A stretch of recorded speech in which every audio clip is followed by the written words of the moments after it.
Hello students, तो आज के स्टूडियो में हम सीख रहे फाइनेंशियल मैनेजमेंट। आज का वीडियो दोनों मीडियम के लिए यूज़फुल रहेगा। मैं दोनों मीडियम में कंप्लीट एक्सप्लेन करूंगा। जो चैप्टर हम सीख रहे उसका नाम है capital budgeting, Moody budget. Already chapter के 3 वीडियो अपलोड हो चुके हैं, तो रिक्वेस्ट स्टार्टिंग से तीनों वीडियो जरूर देखिएगा। और ये जो चैप्टर है बीकॉम के अंदर सेमेस्टर 6 और एमकॉम में सेमेस्टर 4 में रिपीट हुआ है, इसलिए वहाँ पर जो वीडियो अपलोड की है वो भी आप देख सकते हो। तो चलिए आज के वीडियो में स्टार्ट करते हैं। आज हम क्या सीख रहे हैं? आज हम इस चैप्टर का हमारे एमकॉम सेमेस्टर 1 के लेटेस्ट एग्जाम में जो सम्स पूछा गया उसका सॉल्यूशन करेंगे, जहां पर 2024 के जनवरी मंथ में ये जो हमारा 14 मार्क का सम्स पूछा था इसका हम सॉल्यूशन करने वाले हैं। इसलिए इस वीडियो को प्लीज़ एंड तक जरूर देखिएगा। तो स्टार्ट करते हैं। तो यहाँ पर सारी इन्फॉर्मेशन मैंने इंग्लिश गुजराती दोनों में लिखी और दोनों में मैं कंप्लीट एक्सप्लेन भी करने वाला हूँ। तो यहाँ पर जो इन्फॉर्मेशन दी गई है इसके बेस पर सबसे पहले हम सम सॉल्यूशन करने के लिए इसका जो टेबल रहता है वो हम तैयार करेंगे। और टेबल तैयार होने के बाद इस सम्स के अंदर टोटल 3 मेथड का कैलकुलेशन मांगा गया है। इन 3 मेथड को हम सॉल्यूशन करेंगे। तो स्टार्ट करते हैं। तो यहाँ पर इन्फॉर्मेशन पहले रीड कर लेते हैं। तो यहाँ पर जो कंपनी का नाम बताया गया वो है ABC लिमिटेड। इस कंपनी ने एक मशीन जो खरीदा था, एक यंत्र जो खरीदा था वो था 8,50,000 का। एक तरह का इसको हम इन्वेस्टमेंट रोकाण बोल सकते हैं। साथ में इस सम्स में हमको स्क्रैप वैल्यू, भंगार कीमत भी दी गई है। कई सम्स में ना भी होती और कई सम्स में 0 करके दिया होता है। यहाँ पे 50,000 बताया गया स्क्रैप वैल्यू। इसका मेन यूज होगा तो ध्यान से समझिएगा। ये कहाँ पर प्लस होता है, कहाँ माइनस होता है, ध्यान से समझिएगा। इसका टैक्स का रेट दिया गया, करवेरा, वो बताया गया 50%। मोस्ट ऑफ यही होता है।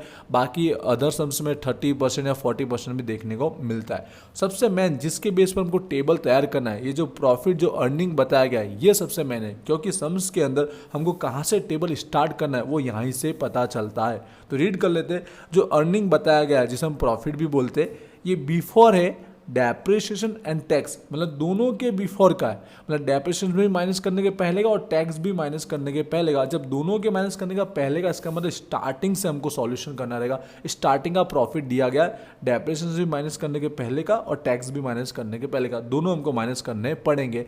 गुजराती में समझ गए होंगे, घसारो अने करवेरा पहलानी कमाणी।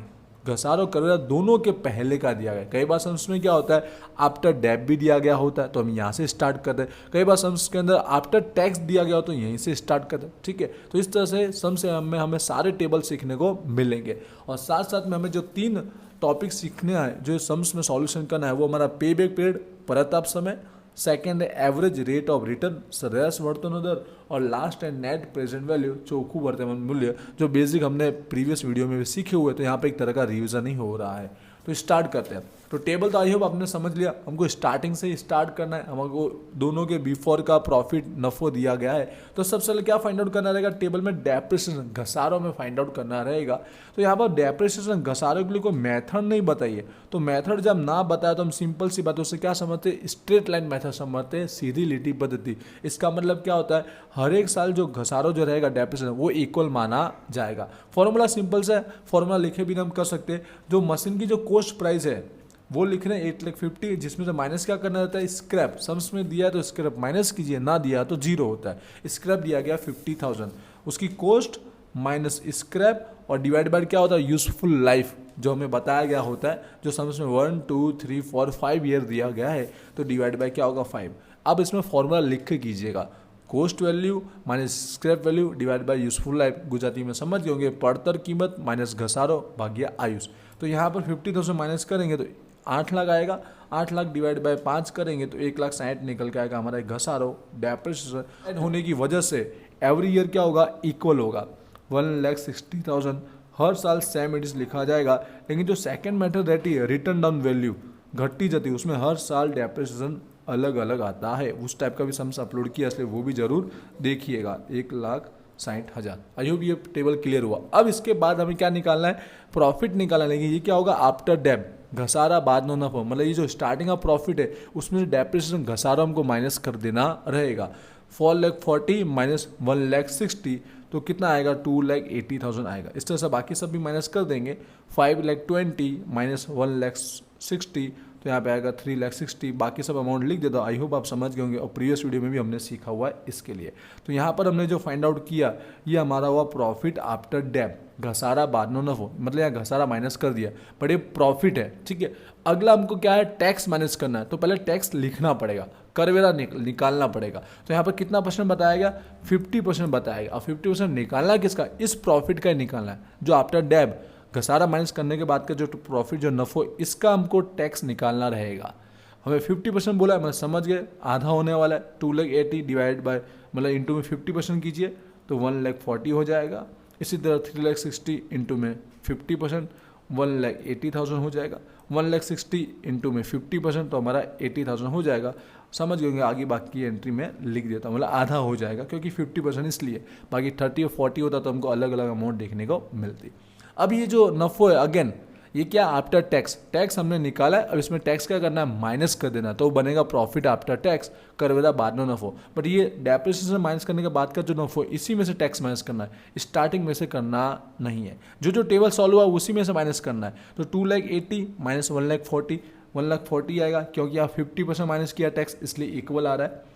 360 माइनस 180, तो यहाँ पर भी 180 आएगा। बाकी अमाउंट में लिख देता हूँ, आप समझ गए होंगे हम क्या कर रहे हैं, टैक्स माइनस करने के बाद की अमाउंट लिख रहे हैं। तो ये जो मिला ये प्रॉफिट हमारे आगे यूज होने वाले फॉर्मूले में, प्रॉफिट आफ्टर टैक्स, ये राइट होना बहुत जरूरी है क्योंकि इसी के बेस पर कैश फ्लो, रोकड़ प्रवाह हमारा राइट होता है। कैश फ्लो में कुछ करना नहीं होता है, जो प्रॉफिट मिला है दोनों माइनस करने के बाद का, मतलब ये आफ्टर टैक्स वाला, इसमें जस्ट डेप्रिसिएशन घसारो हमको प्लस कर देना रहेगा। यहाँ पर तो इक्वल है इसलिए 160 ही प्लस होगा, बाकी सेकंड मेथड होती तो अलग अलग अमाउंट हमको प्लस करनी रहती। तो 160 प्लस 140, तो यहाँ पर जो आएगा कैश फ्लो फर्स्ट ईयर का आ जाएगा 3 लाख। जस्ट हम क्या कर रहे हैं, घसारो प्लस कर रहे हैं, जो प्रॉफिट आफ्टर टैक्स मिला है उसमें घसारो डेप्रिसिएशन प्लस कर रहे हैं। 160 वापस 180 में प्लस करेंगे तो यहाँ पर आ जाएगा 3,40,000, 80,000 प्लस 160 करेंगे तो आएगा 2,40,000, 40,000 प्लस 160 करेंगे तो 2 लाख आएगा। अब लास्ट वाला थोड़ा ध्यान से समझेंगे, 60,000 तो है आफ्टर टैक्स का प्रॉफिट, प्लस 160 भी करना ही है, तो टोटल कितना आएगा 220 तो हो रहा है। बट जैसे मैंने कहा इस सम्स में हमको स्क्रैप दिया गया है, ठीक है, भंगार दिया गया है, तो ये लास्ट वाले ईयर में और कैश फ्लो में जाकर उसमें भंगार डेप्रिसिएशन प्लस कर देना रहता है, ठीक है।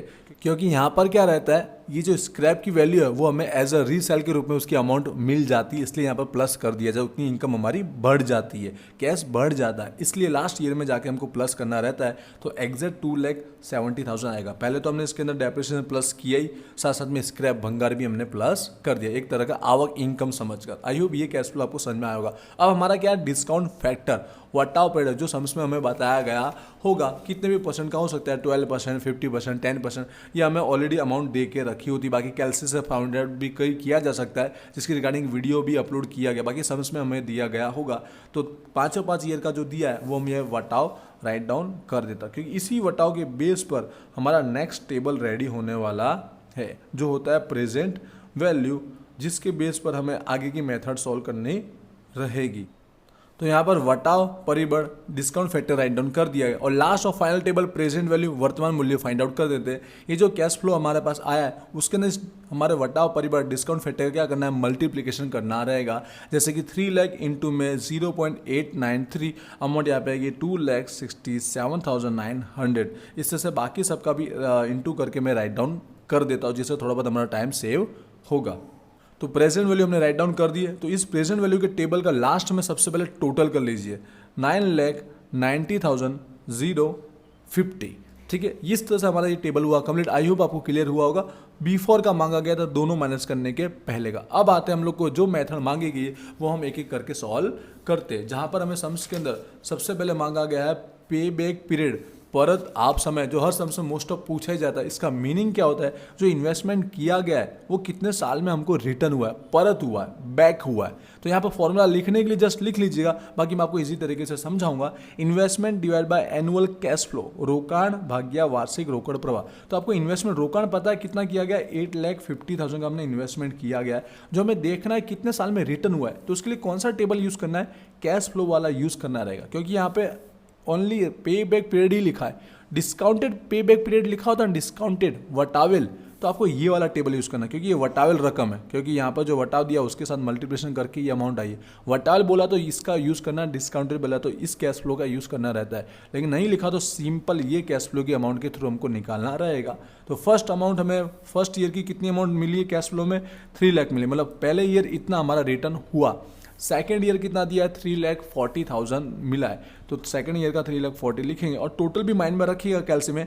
टोटल कितना हो गया, 6,40,000 हो गया, 6,40,000 हो चुका है, टोटल 8,50,000 ही, उससे ज़्यादा नहीं जाना है। अब देखिए तीसरे साल की रकम कितनी है, 2,40,000, बट आप ध्यान देंगे ना, जैसे मैंने बोला यहाँ पर टोटल हुआ 6,40,000 हो चुका है और यहाँ पर तीसरे साल की रकम है 2,40,000, लेकिन हमको कितना चाहिए, अब कम कितना हो रहा है, ओनली 2,10,000 ही बच रहा है। तो अब हम लोग टोटल 2,40,000 नहीं लिखेंगे, बल्कि जितना कम बचा है वही लिखेंगे, 2,40,000, 2,10,000 ही लिखेंगे और डिवाइड में कर देंगे तीसरे ईयर का जो कैश फ्लो की जो अमाउंट है जो उससे ज़्यादा थी, मतलब हम लोग को ओनली 2,40,000 में से 2,10,000 की ही अमाउंट चाहिए, क्योंकि हमारा टोटल इन्वेस्टमेंट कितना, 8,50,000 का। इस फर्स्ट मेथड से भी आप सॉल्व कर सकते हो, बाकी सेकंड मेथड में बताऊंगा इसको फाइंड आउट करने का। तो यहाँ पर समझ गए, यहाँ पर फर्स्ट ईयर पूरा लगा, सेकंड ईयर पूरा लगा और थर्ड ईयर पूरा नहीं लगा, इसलिए डिवाइड में लिखा है। इस फॉर्मूले के अकॉर्डिंग देखिए, ये रोकड़ की रकम और ये हमारा एनुअल कैश फ्लो। तो फर्स्ट सेकंड 2 साल तो लगे और इसको हम डिवाइड कर देंगे, जिससे क्या पॉइंट में आएगा। और जब 2,10,000 डिवाइड में 2,40,000 करोगे तो पॉइंट में कितना आएगा, 0 पॉइंट करके आएगा। 0 मतलब यहाँ पे 2 हो गया, 875 कैल्सी में कीजिएगा, साथ में इतने क्या लगे, ईयर लगे, इतने वर्ष लगे, ठीक है। अब इस पॉइंट वाली रकम को इंटू में 12 कर सकते हो, लेकिन राउंड फिगर महीने नहीं आ रहे, इसलिए हम इसी तरह लिखेंगे और यही पॉपुलर माना जाता है। दूसरा तरीका क्या, दूसरा ये तरीका है कि टोटल जो इन्वेस्टमेंट दिया 8,50,000, उसमें एक एक ईयर का कैश फ्लो माइनस करते जाएंगे। जैसे कि फर्स्ट ईयर का हमने देखा 3 लाख दिया गया है, तो अब कितनी अमाउंट बची, 3 लाख माइनस करके 5,50,000 बची, ठीक है, दोनों समझा रहा हूँ। उसके बाद सेकेंड ईयर का कितना कैश फ्लो आया, 3,40,000 आया। अब कितना अमाउंट बचा, 2,10,000 बचा। अब माइनस कितना करना आ रहा है तीसरे, 2,40,000। जब ये अमाउंट ज़्यादा हो जाए तो आप माइनस मत कीजिए, बल्कि क्या करना होता है, डिवाइड करना था, 2,10,000 डिवाइड में 2,40,000, ठीक है, क्योंकि हमको 2,10,000 ही की रकम जरूर है, राइट, हमारा 0 होना चाहिए इसलिए। तो फर्स्ट ईयर पूरा 1 साल लगा, यहाँ पर सेकेंड साल लगा और यहाँ पर हम डिवाइड करेंगे तो 0.875 मिलेगा, तो 2.875 इसका फाइनल आंसर होगा। आई होप ये क्लियर है, दोनों मेथड में समझे, कोई एक आप अप्लाई कर सकते हो। ये हो गया हमारा पे बैक पीरियड, परताप समय। सेकंड जो मेथड मांगी गई इस सम्स के अंदर, वो क्या मांगी गई, हमारे average rate of return slash वर्तमान दर। इसमें स्टूडेंट्स को ज़्यादा कन्फ्यूजन होता है, यहाँ पर हमारे रॉन्ग होने के चांसेस होते हैं, लेकिन ध्यान से समझेंगे तो इजीली ये सॉल्व हो जाता है। फॉर्मूला क्या है, एवरेज प्रॉफिट डिवाइड में एवरेज इन्वेस्टमेंट, क्योंकि यहाँ पे एवरेज पता करना है, ठीक है, सरेस पता करना है कि हर साल हमारी कितना रिटर्न हो रहा है, जो हमने इन्वेस्टमेंट किया उसके बेस पर कितना रिटर्न माना जाएगा हर साल परसेंटेज के अंदर, इसलिए इंटू में क्या होता है, 100 होता है, ठीक है। अब ये एवरेज प्रॉफिट पहले फाइंड आउट कर लेते हैं, पर एवरेज प्रॉफिट याद रखिए कौन सा है, प्रॉफिट आफ्टर टैक्स का है, कर बाद नो नफो, और एक्चुअली में वही नफो कहलाया जाता है। तो यहाँ पर उसका एवरेज पहले निकाल लेते, सरेस निकाल लेते, तो टेबल में जो प्रॉफिट आफ्टर टैक्स है, कर वेरा बाद नो नफो, उसका क्या कर देना है, टोटल कर देना है। तो कितना आ रहा है यहाँ पर टोटल, 5 लाख आ रहा है। अब इसके बेस पे इसका एवरेज हम लोग निकाल देंगे। जो हमारा एवरेज निकालने के लिए सिंपल सी बात है, कितने साल का था ये प्रॉफिट, 5 साल का था, इसलिए 5 से डिवाइड करेंगे तो 1 लाख का एवरेज प्रॉफिट आ जाएगा। ये प्रॉफिट कौन सा था, आफ्टर टैक्स वाला था, तो 1 लाख इसमें फॉर्मूला में लिख देंगे, ठीक है। और डिवाइड में अब क्या, एवरेज इन्वेस्टमेंट स्लैश रोकड़, तो इसमें याद रखिएगा रोकड़ कितना किया, 8,50,000 किया, ठीक है। प्लस हमेशा आएगा स्क्रैप, क्या प्लस होगा, स्क्रैप भंगार प्लस होगा, ना दिया तो 0 समझे, लेकिन इस सम्स में हमको स्क्रैप दिया है, आपने सम्स में देखा इसलिए मैंने बोला स्क्रैप दिया, तो ध्यान रखना कहाँ पे प्लस माइनस हो रहा है, टेबल में भी यूज़ हुआ था। प्लस कितना होगा, 50,000 होगा, स्क्रैप दिया है, भंगार दिया है, तो प्लस कितना करना है, 50,000 करना है, और डिवाइड में हमेशा 2 आएगा। इन्वेस्टमेंट का एवरेज रोकान का शेयर्स निकालने हमेशा डिवाइड में 2 करेंगे, तो टोटल कितना हो गया, ये 9 लाख हो गया। 9 लाख डिवाइड में 2 करेंगे तो यहाँ पे 4,50,000 हमारा हो जाएगा एवरेज इन्वेस्टमेंट शेयर रोकड़। आई होप ये दोनों अमाउंट आपको समझ में आई होगी, थोड़ा बहुत मैं स्पीड में समझाया हो सकता है। 4,50,000 इंटू में 100 तो हमारा परसेंट में आ जाएगा, 1 लाख इंटू में 100 डिवाइड में 4,50,000, तो 22.22% आ रहा है, ठीक है। इसका मतलब क्या निकलता है कि हर साल हमको 22% जितना रिटर्न हुआ है ये इन्वेस्टमेंट करने के बेस पर। क्लियर हुआ। थर्ड और लास्ट जो हमें मेथड मांगी है, जो एकदम ईजी हमारा नेट प्रेजेंट वैल्यू, जिसमें NPV भी बोलते हैं, कई बार क्या शॉर्ट क्वेश्चन 5 में पूछे जाते हैं, चोखू वर्तमान मूल्य, जो फॉर्मूले से इजीली हो जाता है। जो हमारा कैश फ्लो का जो प्रेजेंट वैल्यू जो हमने लास्ट में टेबल में निकाला जिसका टोटल किया है वो प्रेजेंट वैल्यू कैश फ्लो का प्रेजेंट, ठीक है, रोकड़ प्रवाह वर्तमान मूल्य और साथ में माइनस कीजिए इन्वेस्टमेंट, ठीक है, इन्वेस्टमेंट रोकड़ माइनस कर देना रहेगा। तो बीच का जो डिफरेंस है वो नेट प्रेजेंट वैल्यू कहलाएगा, चोखू वर्तमान मूल्य कहलाएगा, मतलब उतना हमको चोखा फायदा हुआ, नफो हुआ। जैसे कि प्रेजेंट वैल्यू का टोटल कितना है टेबल में देखिए 9,90,000 और 50 रुपीज़ आया, ठीक है। तो प्रेजेंट वैल्यू का 9,90,050 माइनस हमारा इन्वेस्टमेंट रोकड़ कितना था 8,50,000 था, मतलब हमने 8,50,000 लगाया और देखा जाए तो नेट जो हमको प्रेजेंट वैल्यू आज के हिसाब से टोटल मिला 9,90,050। तो जो बीच का डिफरेंस यहाँ पर मिल रहा है हमको, जो डिफरेंस देखेंगे तो कितना आ रहा है 1,40,000 और 50 रुपीज़, मतलब इतना हमको चोखा लाभ हुआ है अमाउंट के अंदर अगर बोला जाए तो इस तरह से थर्ड मेथड भी आई होप समझ आया होगा। थोड़ा मैंने कहीं स्पीड में समझा होगा, बेसिक हमने पहले भी सीखा हुआ इसलिए थोड़ा स्पीड में समझाया। भाई कोई क्वेरी लगती है आप यूट्यूब पर देख रहे हो तो मुझे कमेंट जरूर कीजिएगा। और बोलना चाहूँगा वीजी स्टूडेंट एप्लीकेशन आप जरूर डाउनलोड कीजिएगा, आपके वहाँ सेमेस्टर का कोर्स अवेलेबल है, कोर्स में ज्वाइन होंगे तो आपकी तैयारी कम से कम टाइम में और अच्छे से होगी, बेटर आपके हर एक सब्जेक्ट में मार्क इंक्रीज होंगे, इसलिए कोर्स में भी जरूर ज्वाइन होएगा। इसके अलावा कुछ चाहते हो यूट्यूब पर देख रहे हो तो मुझे कमेंट जरूर कीजिएगा। मिलते हैं नेक्स्ट वीडियो में, wish you all the best, thank you.